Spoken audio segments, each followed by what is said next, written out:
After meeting the Tweetmeyers and the Flemings, I talked with Mary Austin. Mary's a registered nurse and on staff at Adoption Link. I wanted to learn more about the education someone should obtain when considering adopting a child with HIV. Mary, help us separate fact from fiction regarding the transmission of HIV virus among people.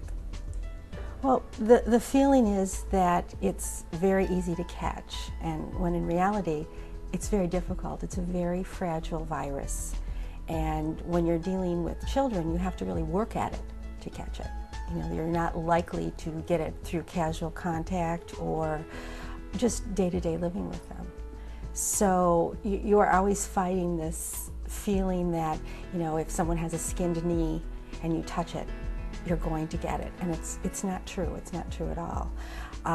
There has never been a case of household transmission. Is there a learning curve for the parents who are in the process of adopting an HIV-positive child? Well, we see two kinds of parents. One that have done the research and come to us and say, I found a child that's HIV positive and we need your help in order to adopt them. We need to get them in this country and we don't know how to do it. Then there are a group of parents who will say, I feel like I want to do this and tell me about it. So there can be a learning curve. Even as a nurse, I did not work with HIV patients, and until I came here, I didn't know how doable this was. What are some of the stigmas associated with HIV-positive children that you have to face in society today? Well, the two main misconceptions that we deal with are, and this is what many, in fact I'd say most people believe, is that A, how can I adopt a child that's going to die? And B, how can I bring such a child into my family where he or she might infect everybody else? And from those two misconceptions come the stigma. The myth that it's that contagious is way off. The only time that children can transmit the virus to anyone might be in a blood spill situation. And therefore, universal precautions need to be taken. People need to put on gloves. We have plastic gloves in every room in the house and the glove compartment of the car. And everybody knows not to touch the blood with their bare hands. Because if you did and you happen to have a cut in your skin, chances are 1 in 300, which is pretty low, but nevertheless it's real, that the virus could be transmitted. Now, how is HIV transmitted from the mother to the infant? Through the bloodline. Not all babies of HIV positive mothers will be HIV positive. There is only a percentage who will be, a small percentage. Those that are can be treated. If, for instance, you're in this country and when you go into labor, they treat the mom and then they treat the baby as soon as the baby's born. So it's very possible that they can catch it and that you can catch the mom while she's in labor, do the medical treatment, and the baby will not be HIV positive. The problem in third world countries is the stigma is so strong that the moms do not want to be tested and they don't want to know whether or not they're HIV positive. The other way that it becomes obvious is if you don't breastfeed your baby, because that's one of the primary ways that a newborn will get it. If you don't breastfeed the baby, then people around you believe you have HIV. So they do it whether they know they have it or not. I understand that a child can contract HIV from the mother, but not actually get HIV.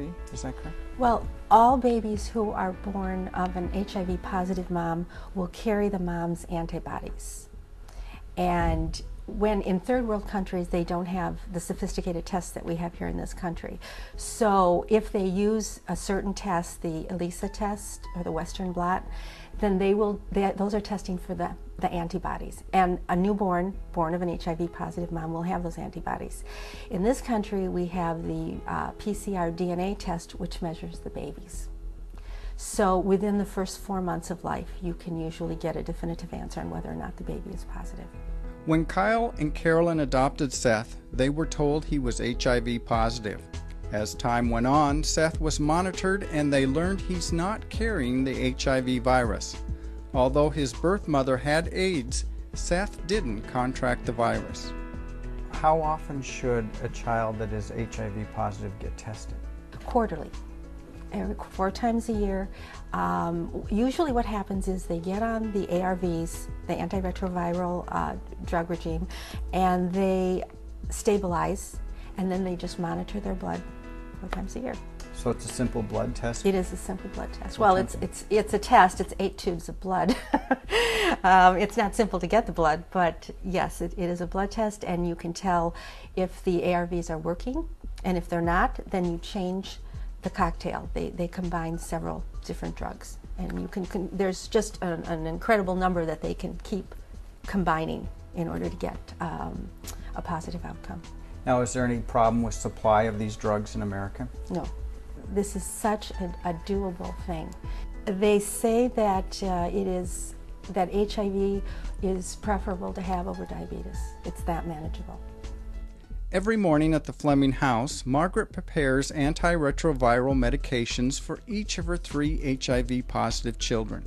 Approximately 95% of the largest U.S. insurance companies cover the cost of these drugs. This can save a family between $10,000 and $15,000 a year spent on medication. With the advancement of antiretroviral drugs, the lifespan of a child living with HIV in the U.S. has greatly increased. Would you say that children orphaned by AIDS in other countries are being well cared for? Well, that's a hard question to answer. I think it varies. It depends on the attitudes and the resources of those countries and upon the availability of at least the first line of antiretroviral medications. It's getting a little better, but you know, people are afraid. And I'm always surprised by how one's attitudes toward HIV is stuck somewhere back in the 80s, where people will just say, oh, it's such a shame, these children are going to die, and and I'm not so sure they're going to die at all. Do you talk to your children about the virus that they carry? Oh, yeah. What are those conversations like? Well, they're not too long because they're so young. But my 4-year-old asked me not too long ago, so what is this HIV? Why do I have to take this icky medicine and Leon doesn't, for example? And so I think you have to give them age-appropriate answers. And I said, the best I could come up with, well, Luca, your blood is not strong. And so you take this medicine to make your blood strong. And he said, yeah, like Spider-Man. And I'm pretty open with them and with everyone, or I wouldn't be sitting here talking with you about them. The neighbors know, the church, our church knows, their friends know, the schools know, and they know. Because I think it's important to be matter-of-fact and open about it, because if you're not, then the child grows up feeling deceived when he or she finds out from the neighbors or finds out from a friend or a relative. And they're terribly angry. And so I opt for, we're open about everything else at our house. So I just said, you know, you guys have HIV, and it's something that is in your blood. That's why you take medicine. And that's it. As Luca gets older, he'll begin to understand the virus more fully. And like Luca, Selah will continue to receive the treatment she needs to stabilize her immune system. When we return, you'll have the opportunity to sign up for a free film about the stigma of HIV and the different approach of 2 countries to curtail it.